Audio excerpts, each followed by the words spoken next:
Alright guys, sa mga nag-aabang dito sa Suzuki V-Strom 160, finally meron na nga dito sa LYR Marketing Corporation at hindi lang isang unit, kundi 2 unit. So in this video guys, pag-uusapan natin dito yung cash down payment installment, maging yung specs at feature ng motor na to. Kaya naman tara, samahan nyo ikutan itong motor na to. Let's go!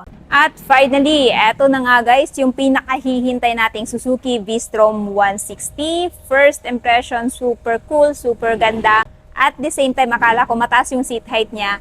Pero kumpara kay V-Strom 250SX, mas mababa po yung seat height nito. So, before muna natin ikutan to, dito naman tayo sa kanyang technical specification. Of course, this motorcycle is powered by 162cc, spark ignition, 4-stroke, 2-valve, single overhead cam, at air-cooled. Ito ay may lakas na 11 kilowatts at 8,000 RPM and max torque of 14 Newton meter at 6,500 RPM. And napakatipid nito sa gasolina guys kasi FI na siya. Meron siyang manual 5-speed, no? And compression ratio naman niya po is 9.65:1.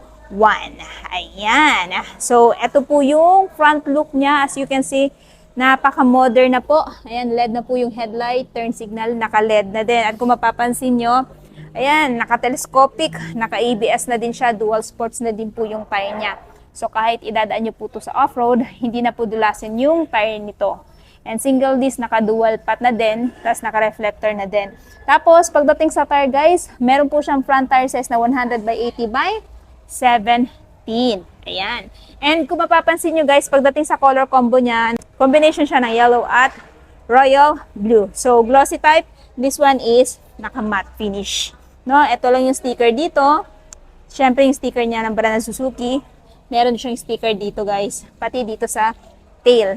At kung mapapansin nyo, pagdating sa kanyang dashboard, naka fully digital instrument panel and inverted po siya. No? Inverted means dark yung kanyang background tapos white yung kanyang digits or yung numbers. No?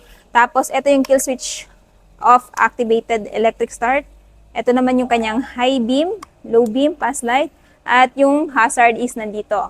Turn signal switch at saka off. Tapos ito yung horn. And then ito yung kanyang fuel tank. Napakalaki po ng fuel tank niya na may fuel tank capacity na 13 liters. Kaya naman malayo-layo na din yung matatakbo nyo nito pag ito yung gamit ninyo. Dating naman sa timbang, meron po siyang timbang na 148 kilograms. Kaya naman kahit lady rider, kayang-kayang i-maneuver tong motor na to. So dito tayo sa tail. Ito po yung tail niya, naka-LED. Turn signal, naka-LED na din. Tapos, ito po yung hawakan ng angkas. As you can see, napaganda. Sharp na din po yung design ng grab bar. And ito yung seat niya. No? Pa-curve yung seat niya. So, mas angat yung upuan ng angkas kumpara sa ayan, driver. And then, ito po yung kanyang brake pedal, foot peg ng angkas. Tapos, pagdating sa muffler, guys, hindi siya typical. So, kung mapapansin nyo, para siyang walang heat guard. Pero heat guard po siya. Tapos, yung mismong tambucho, ayan po, nakatago. O, diba? Napaka-futuristic po talaga ng looks niya. Maski sa muffler niya. Kasi akalain mong wala siyang heat guard, pero hindi pala. Ito pala mismo yung heat guard niya. Tapos, ito yung mismong tambucho niya. Ayan. Tapos, naka-monoshock pa rin yung sa likod. Tire hugger, meron din, dalawa yan. And then, ito yung tire niya. Napakaganda ng tire, naka-semi-block. Naka-semi-block tire para hindi dulasan sa, ayan, sa off-road. And then, tire size, guys, is 130/70/17. Kayo, mga ngamba, guys, na pag halimbawa dadanig sa mapuputik na lugar, tatalsikan kayo ng putik kasi, ayan, mayroon siyang fender dito, tire hugger dito, tapos meron pa doon sa pinaka-loob para hindi malagyan ng putik. Or hindi, basta-basta mapasukan ng putik yung pinaka-loob. And then, dito tayo sa side. Ito po yung side niya. Ayan. O, diba? Nandyan yung kanyang chain cover, plastic pa rin naman. FI. So, meron siyang bukasan dito para dito sa seat. And then, sa engine, ayan po yung kanyang engine, guys. So, perfect na perfect to sa kahit anong klase ng road condition. Kasi dual sports po itong motor na to. So, ngayon, check natin yung seat height niya kung abot nyo ba. Dating sa seat height, meron siyang seat height na 195mm. Ayan, abot natin. O, diba? Tapos pagdating sa ground clearance, 160mm. Kaya naman kung idadaan nyo to sa malalaking humps ng Pinas, hindi na po masasayad yung ilalim na bahagi ng motor na to. At pag upo po natin, bumababa po yung suspension niya. So napaka-soft po ng suspension niya, bumabounce po tayo kapag nakaupo po tayo dito. Lalo-lalo na kung dadalhin nyo ito sa off-road, napakaganda po ng suspension niya sa likod. Ayan po. Sa turning radius naman, malawak din po.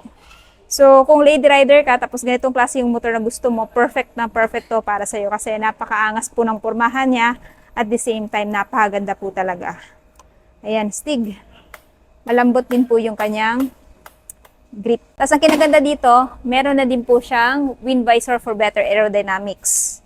Ang kinaganda din dito kay Suzuki V-Strom 160, kumpara sa ibang mga, ayan, motor ni Suzuki, meron siyang tip angle sensor, which is hanggang 65 degrees. So if ever, babanking na kayo, tapos umabot yan ng 65 degree automatic, mag-shut off yung makina niya.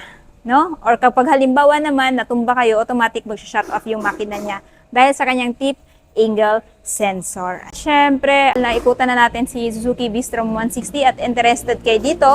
Ito ngayon guys ay may presyo na. Spot cash is 146,000. Pero kung gusto nyo hulugan, down payment is 11,242. Monthly sa 3 years na 6,802 at rebates na 200.